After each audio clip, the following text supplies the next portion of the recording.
অস্ত্র যখন কোনো ঢুকে কাউরে কি আদর করার জন্য ঢুকে নাকি কিছু কায়রা নেওয়ার জন্য তো ঢুকে। কি করব এখন? বাগবেন। জি যান বাগেন।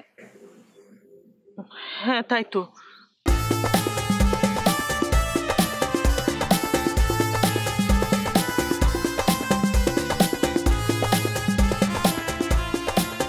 আহা গো ও আল্লাহ, এই তুমি কই যাইতেছো? জানি না।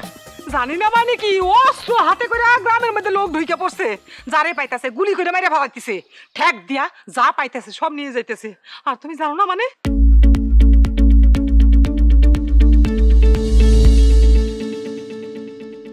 এই আবার তুমি বাড়াই বাড়াই কইতেছো না? হায় রে কপাল, আমি বাড়াই কমু কিসের জন্য? নিজের চোখে দেখছি অস্ত্র নিয়ে মানুষ ঢুইকা যার যা পাইতাছে কাইরা নিতেছে। ও আমার মনে হয় কি তুমি যে টাকা নিয়ে গ্রামে আসছো এইটা তারা টের পেয়ে গেছে, এই জন্য আসছে। তুমি বাইরে যাইও না। এই সত্যি নাকি? সত্যি মানে কি? খারা সত্যি কথা কইতাছি। ও খোদা, তাহলে তো গুলির শব্দ শুনছি। আমি কি করবো? হ্যাঁ পলাও, জানে বাঁচতে চাইলে পলাও। পলামো? বাড়িতে যাওয়া ঠিক হবে না। না। কোথায় পলামো? উত্তরে যাইবা না দক্ষিণে যাইবা? বেবি খুশি তুমি পলাও, আমি পলাইতাছি তুমি সরো।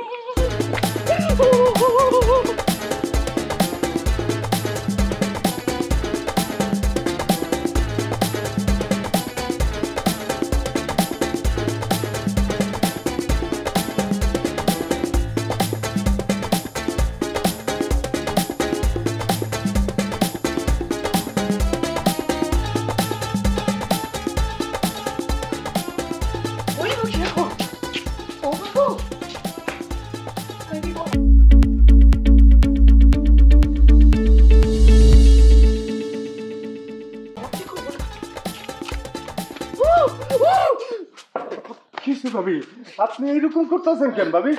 ওরে ভাই, ওরে ভাই গো, গ্রামের মধ্যে অস্ত্র নিয়া মানুষ ঢুকছে আপনার ভাইয়ের খোঁজে। এতক্ষণ মনে হয় বাড়ির কাছাকাছি আইসা পড়ছে। ভাইয়ের খোঁজে? ও এই কথা তোমার মাথায় আসে নাই? না ভাইয়ের খোঁজে না, আমনের খোঁজে আসছে। আপনার ভাইয়ের তো এই গ্রামের মধ্যে কোনো শত্রু নাই। হ্যাঁ কি কোন ভাবি? আসলেই? আরে দূর, আসলে নাকি আমি নকলে বলতেছি নাকি? আমার নিজের চোখে আমি দেখছি অস্ত্র নিয়ে গ্রামের মধ্যে ঢুকতে। আমার ধারণা তারা এতক্ষণ আমার বাড়ির কাছাকাছি আইসা পড়ছে গো। কি কর ভাবি, এখন তাইলে কি করি কোন তো? বাইরে যান জানে বাঁচতে চাইলে এখন বাইরে যান। কি কর ভাবি? কই যাই ভাবি? ভাবি ভাবি